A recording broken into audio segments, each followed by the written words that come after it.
Severe MMA, and we're here at BAMMA 22, and I'm with Paul Craig, and learning all the time, because there's more to Scottish MMA than just the dinking inches, and we've seen that tonight. So, a great win against a tough and very talented prospect in Carl Moore. Yep. Talk us through the end of that fight for me, please. Well, you've actually watched it, so you'd have seen that I was actually down in the first round, and that was what my coach had said to me. He said, Paul, you've lost that round, but let's just start fresh and go out.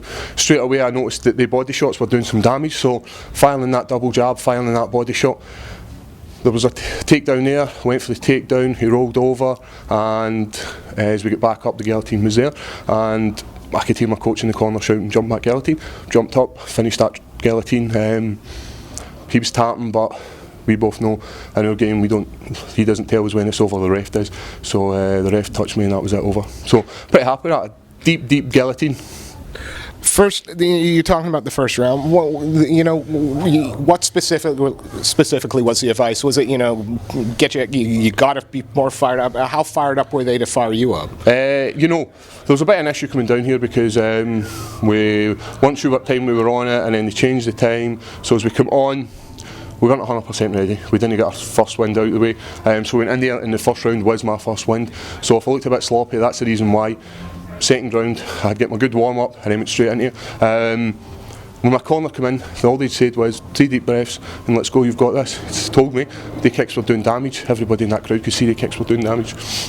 Again, I mentioned that certainly on this side of the pond, Carl Moore is a very, very highly rated prospect, especially at light heavy, which seems to be sort of the Achilles heel in UK MMA. We don't have a lot who stand. You've got to be looking at this fight and now looking at Marcin Lazar going, well, BAMMA, I've just taken off a big prospect. Give me Marcin. Yep, I've come out of that fight, no injuries at all, apart from a bit of sweating. So, BAMMA, let's make it happen. November, he's around Birmingham. I'll take that belt and then we'll do it. We'll bring us up to Scotland and we'll bring BAMMA to Scotland and I'll retain that belt. And then after we have some fun in BAMMA, then we'll go and we'll jump across the pond and we'll do some damage over in America. How important is sort of events the size of BAMMA in terms of helping fighters like you get ready for the next steps? Do you see Lazar's as a stepping stone to the UFC? Yep, every opponent I see is a stepping stone.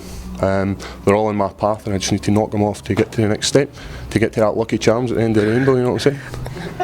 How pissed will you be if it's not a title fight next? Do you think does it have to be Marcin next, or would you be happy staying busy and maybe Ireland versus England coming over and representing Scotland in that? No, I see that fight's happening. Regardless, that fight must happen. I'll not be fighting in any other show other than BAMMA until that fight happens. So I'm not going to keep busy. That fight is for the BAMMA title and I'll be taking it. BAMMA, the Scottish are coming. Marcin Lazar's, you got a title fight, it seems, November 23rd, standing right here. Paul, a pleasure to watch you work. Hey, congratulations. We look forward to seeing you fight again.